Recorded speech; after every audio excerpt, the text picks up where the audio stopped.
So I cut it because I want to address that because just hours before that, he was pushing and saying that the country was in trouble and we needed more stimulus. And within just like a couple of hours, he just pulls out.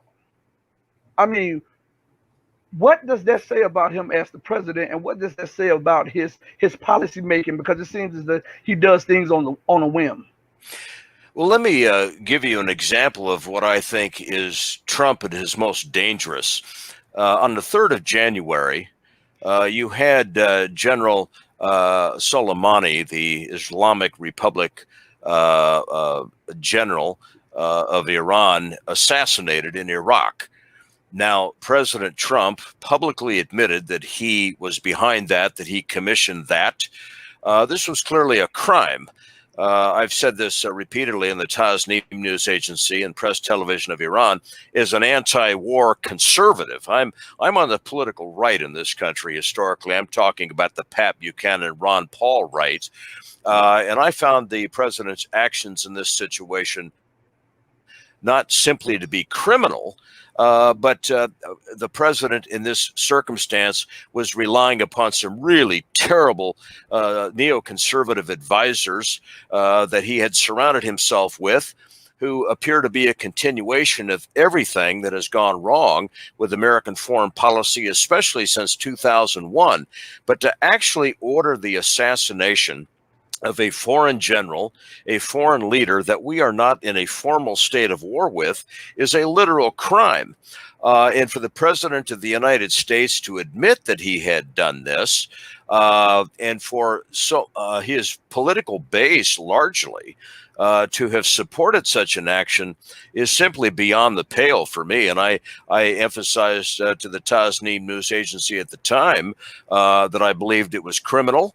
It was not simply criminal in terms of the premeditated assassination of a foreign leader that we are not technically at war with, the Israeli lobby notwithstanding, but the fact that Trump commissioned this assassination to take place in a third country, Iraq, that was not on board with this and had not been consulted in any way, shape, or form, made it an international crime against two different countries.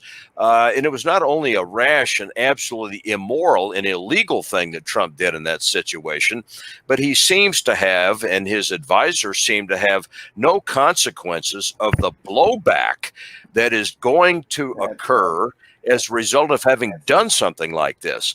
I lived in Iran years ago, as we may have talked about at the beginning of the hour. My father was a senior advisor over there years ago during the last years of the Pahlavi regime. I have a lot of Iranian friends across the political spectrum, and almost to a person, they understand that regardless of their differences with one another, that this was a heinous criminal act. It was a violation of international law.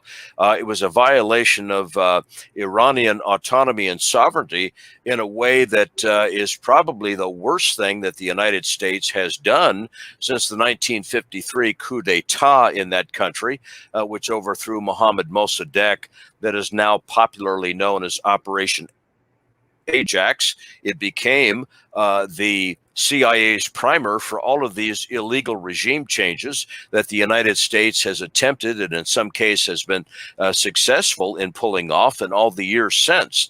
So that was the 3rd of January when, just out of thin air, Mr. Trump, having already unilaterally pulled this country out of this JCPOA P5+1 treaty with Iran. And by the way, along with Pat Buchanan and David Stockman on the right, and Philip Giraldi, the ex-CIA station chief, who's now the head of something called the Council for the National Interest. These fellows are all more prominent than I, certainly. But the point is, we all supported the treaty. We felt it was in Iran's interest and the ultimate interest of the United States to come to terms with this treaty.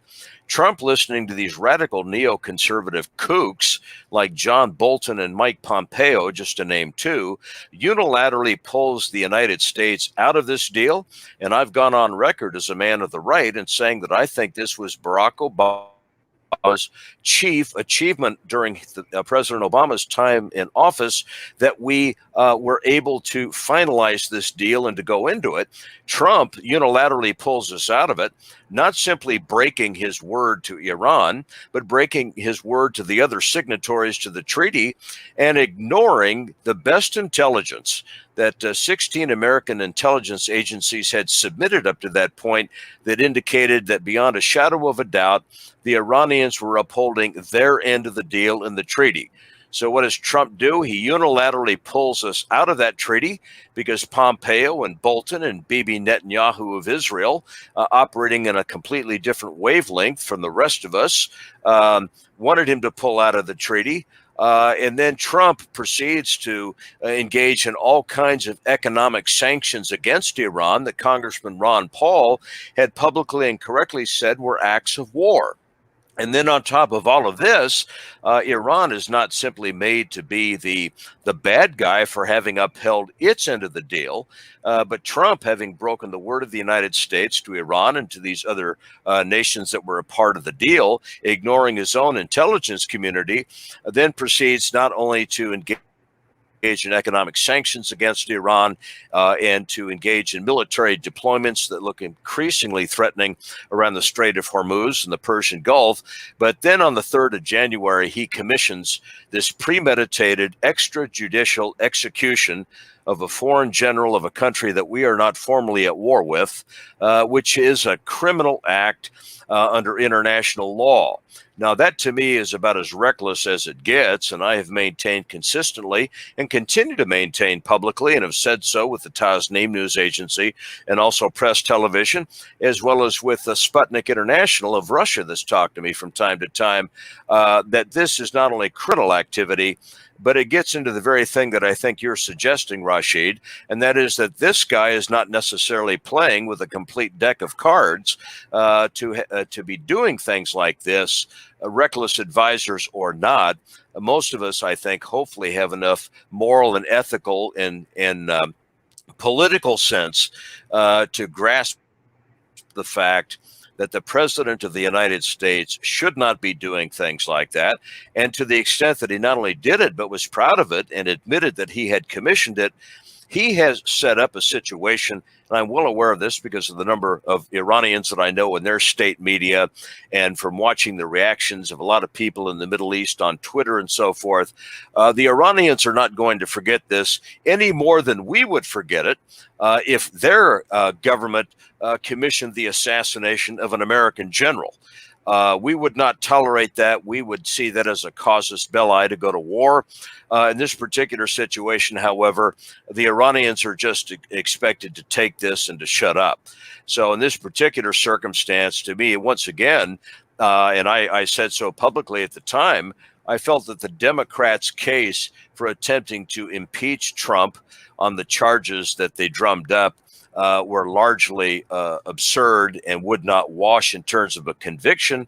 However, if the Democrats had chosen to draw up articles of impeachment against Donald Trump for this Soleimani assassination, I've gone on record publicly in international television shows from time to time that as one, if I were theoretically sitting in the United States Senate as a Republican senator looking at those charges and knowing that those charges are in fact true, I would have voted to convict him.